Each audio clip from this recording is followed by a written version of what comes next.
Why Pogačar only won 4 stages at Tour de France 2025 despite total dominance. Why Tadej Pogačar didn't secure more stage wins at the Tour de France. This year was unprecedented. Nantes, France. As Tadej Pogačar approaches Paris this Sunday, he is just 1 stage away from clinching his 4th yellow jersey, further solidifying his status as one of the greatest cyclists of his generation. With 4 stage victories under his belt and a commanding lead of over 4 minutes ahead of Jonas Vingegaard, Pogačar is tantalizingly close to joining the exclusive 5-win club. However, despite his remarkable performance throughout this tour, questions linger about why he didn't achieve even more stage wins. After an impressive 4 victories following the Pyrenees, the Slovenian cyclist fell short on the legendary summit finishes at Mont Ventoux and in the Alps. Factors such as fatigue, illness, and the aftermath of a crash in the second week played a role in his performance. Additionally, the tactical decision not to attack further contributed to this outcome. Yet, there is another significant reason behind this. Joxian Maxime Fernandez, the sport director for UAE Emirates XRG, pointed out that the loss of João Almeida on stage 9 had far-reaching consequences that were not fully appreciated at the time. Losing João forced us to alter our strategies, Fernandez explained to Velo. I believe it cost us at least 1 stage victory, and potentially the team classification. João was strong enough to contend for a podium finish in Paris. While 4 stage wins are certainly commendable, Almeida's early departure fundamentally altered Pogačar's trajectory in this tour. An unprecedented tour last year, Pogačar achieved 6 stage wins and seemed poised to surpass that number this year. However, after his consecutive victories at Hautacam and Peyragudes, he struggled to find the extra energy needed to cross the finish line first again. This could change on Sunday with the challenging Montmartre circuit course ahead. Yet with 1 stage remaining in the Pyrenees and formidable climbs like Mont Ventoux, Col de la Loze, and La Plana looming, it appeared that Pogačar was unstoppable. Nevertheless, breakaways succeeded, and Thymen Arensman from Ineos Grenadiers claimed 2 victories at Superbanières and La Plana, leaving Pogačar without additional wins. Every year we claim it's the hardest tour ever, and while it may sound cliché, I genuinely believe this year was on another level. Pogačar remarked on Saturday, "If you analyze the power data from the entire tour, it has been incredibly challenging. Even today, we nearly went all out from start to finish, and I can confidently say this has been one of the toughest tours I've ever participated in." The end of the battle. At the conclusion of Tour de France Stage 20, Tadej Pogačar exchanged a handshake and a light-hearted moment with Jonas Vingegaard and Wout van Aert. UAE and Pogačar were just missing a crucial element, which many believe was Almeida's absence. After João's exit, we had to adjust our team dynamics. We relied on Adam Yates, Jonathan Narvaez, and Niels Paulet, and we were cautious not to exhaust the team, Fernandez shared with Velo. Our Tour de France experience was undoubtedly different without him. Could this absence have been significant enough to cost Pogačar victories at Mont Ventoux and Col de la Loze? It's a possibility worth considering. Our sole focus was yellow. Social media buzzes with theories regarding Pogačar's shift from aggressive racer to more conservative rider in the latter stages of this tour. Some speculate that he may have abandoned his no-gifts philosophy to allow others, like Arensman, to claim stage wins. However, insiders refute this notion. Pogačar has consistently stated his commitment to winning for his teammates and sponsors. Without Almeida to share the workload, UAE opted to avoid overextending themselves in pursuit of additional stage victories, which could expose Pogačar to attacks from Visma in the final week. Physically, he's fatigued like everyone else, Fernandez commented on Pogačar. But our primary focus was always on the yellow jersey. That was our only goal. Naturally, we aimed for another stage win, but we had to adapt our tactics regarding breakaways. With Almeida's absence, UAE lost their second strongest rider, and Pogačar lacked that extra support on the steep climbs as fatigue set in during the third week. Despite racing with one less teammate, UAE still dominated the competition. With Almeida, their performance could have been even more formidable. A mission accomplished. Even without Almeida, UAE demonstrated enough strength to manage Visma and safeguard Pogacar's yellow jersey, albeit at the potential cost of 1 or 2 additional stage wins. The team is set to arrive in Paris with 5 stage victories, 4 from Pogacar and 1 from Tim Wellens, along with another yellow jersey virtually secured. The champagne is chilling, and UAE riders celebrated at the finish line on Saturday. With a significant breakaway occurring, the pressure was lifted. Only the challenging Montmartre stage remains between the team and their 4th yellow jersey in the last 6 tours. After the Alps, it felt like we accomplished our mission, Pavel Sivakov told Velo. Sunday will be tough in the final stretch, but if everything goes according to plan, we should be fine. We have a substantial lead. That's an understatement.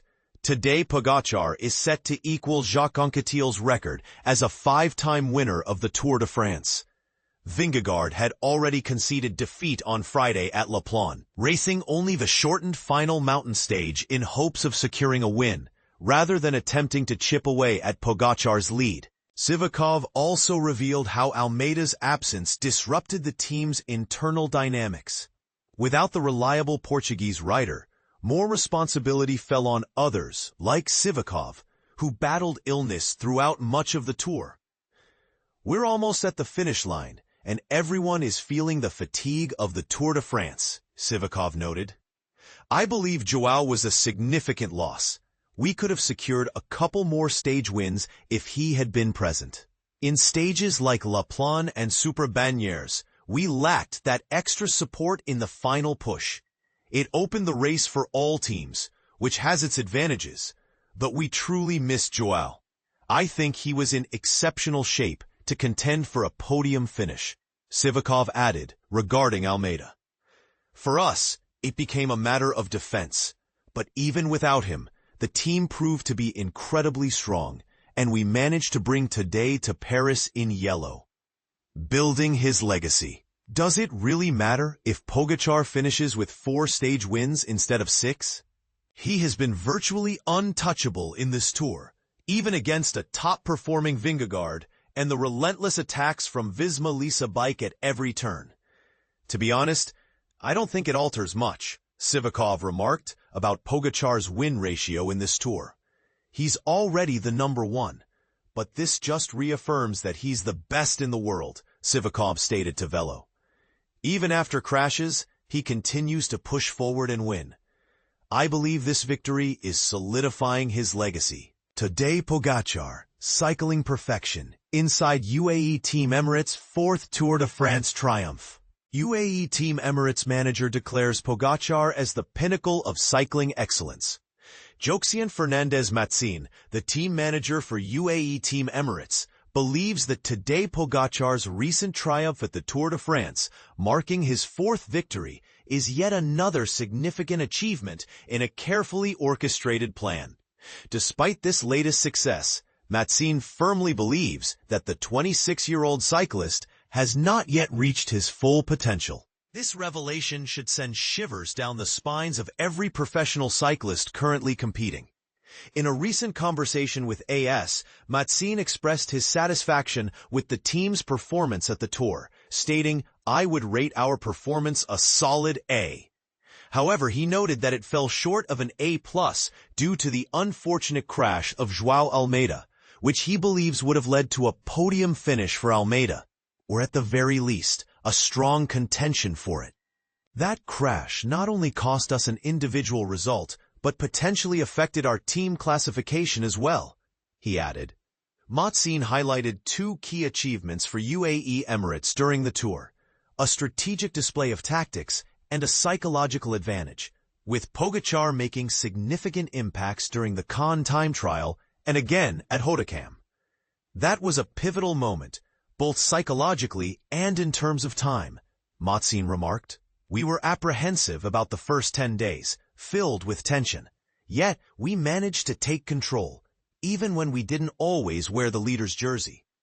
Although Pogačar refrained from aggressive attacks in the final mountain stages, Matzine clarified that this was a strategic choice. When you have a 4-minute lead, coherence is essential. While he enjoys racing aggressively, defending a lead can be less thrilling, for him and the spectators alike. Matzine emphasized that maintaining motivation is crucial, even for a rider who is already making his mark in cycling history. He explained how the team keeps Pogačar engaged by frequently adjusting his race calendar and varying his goals, swapping Paris-Nice for Tirreno-Adriatico, and prioritizing the Tour of Flanders over other stage races. Is a prestigious race like Flanders more thrilling than anticipating an attack on a mountain? Matzine posed. Perhaps, but that doesn't diminish the significance of the Tour as a goal. Despite Pogačar's impressive achievements, Matzine insisted that he does not race with the intention of breaking records. He's not in pursuit of history. His motivation stems from the course, his competitors, and the team. He is focused on the present moment. When asked if Pogačar is the most talented cyclist he has encountered, Matzine responded without hesitation. Absolutely. And the most astonishing part? He continues to improve. Our team, including his coach and nutritionist, can see it. He's far from finished. Maxine's ultimate assessment of Pogačar? He embodies cycling perfection. That's the most accurate description I can offer.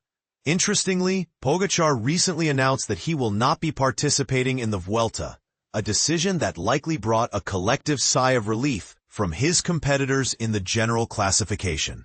Tadej Pogačar's defensive strategy, a Tour de France analysis. Racing defensively can drain the excitement from cycling's grandest stage, according to UAE Team Emirates sports manager, who shed light on Tadej Pogačar's cautious approach during the final week of the Tour de France.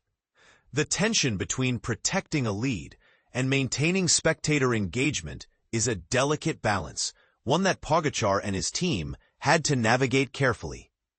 Pogačar, the Slovenian sensation known for his aggressive and daring attacks, opted for a conservative strategy in the last few mountain stages. This shift was driven by the need to safeguard his substantial 4-minute advantage over Jonas Vingegaard, ensuring that he would clinch his 4th yellow jersey.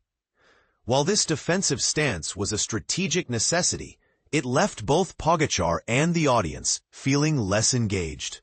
It's not fun for him, and it's not fun for the spectators, the sports manager remarked, highlighting the stark contrast between Pogačar's usual attacking style and the more subdued approach he adopted.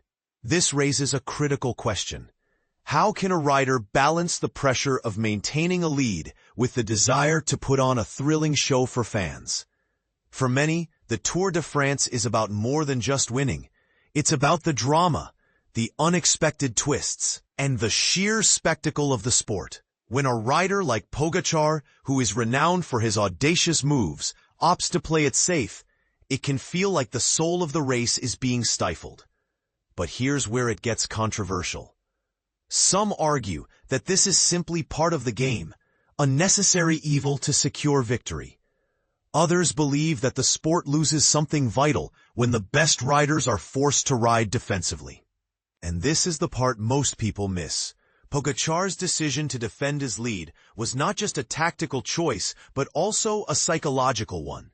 The pressure of maintaining such a significant advantage can be overwhelming, and the risk of a catastrophic error increases with every aggressive move. By playing it safe, Pogačar ensured that he would not only win, but do so convincingly. So, what do you think? Is it more important for a rider to entertain the crowd or to secure the win? Should we expect more from our champion?